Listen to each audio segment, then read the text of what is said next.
God Send Ministry International presents Reformation and Revival Now. We're continuing our Genesis Project, Part 2, C2. My name is Kevin Jones, and we're going to continue to talk about the wonderful and amazing home that God gave Adam. Genesis 2:19 and 20.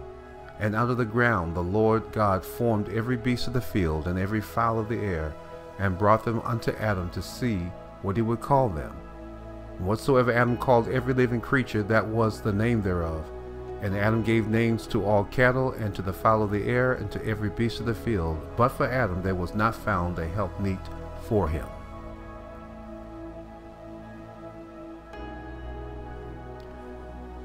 So let's take a look at the woman of the home. Eve,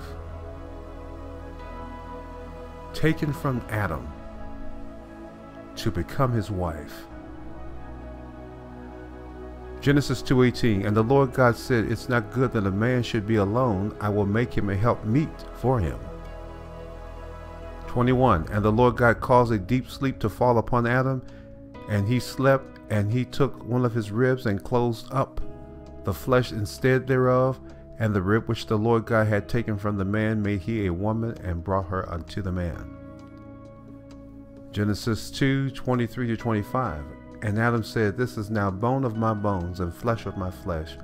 She shall be called woman, because she was taken out of man. Therefore shall a man leave his father and his mother, and shall cleave unto his wife, and they shall be one flesh. And they were both naked, the man and his wife, and were not ashamed. And now we see the first prophecy here. I think that's awesome. But we'll get back to that later on another video. But right now, let's deal with some of the common questions. How could Adam and Eve be totally naked and not, maybe want to, or I want to have sex with her, or I want to covet him, or why is he looking at me like that? Well, let's just talk about some basic things here. There was no sin. There was no anxiety. There was no lust. There was no fear. There was nothing like that. And so Adam is free to see Eve as a gift of God, as his partner in worship and in the creation. Another question is, why was the tree of life and the tree of the knowledge of good and evil there? I mean, if it wasn't for that tree of the knowledge of good and evil, they wouldn't be in that mess. Or why did God allow that to happen? Well, for one, a gun can't kill you unless you shoot it. It's the same principle here. There was nothing about that tree that would have hurt Adam or Eve, except for they disobeyed God's commandment, which Satan coerced them to do. So the tree was just there because at this time, sin is still in the universe. And so that tree contained the knowledge.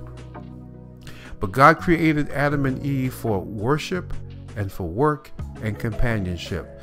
From time to time, you'll see that threefold expression, or that threefold revelation, always there. Every animal was there as a praise and worship to God. They had a work, which was to multiply, and they all had companions. And we see that in Adam. Adam had his wife to worship with, to work with, and to have a companion throughout their journey. This is something that God has done. And these are common questions. You see, it's not that work isn't of God. The whole thing of the curse brought work with toil by the sweat of your brow. But God has always ordained work. It's part of that threesome. So we're going to get more into this when we start talking about Eve, because Eve brings a new dynamic on the scene. I'll see you in the next video. Bye-bye.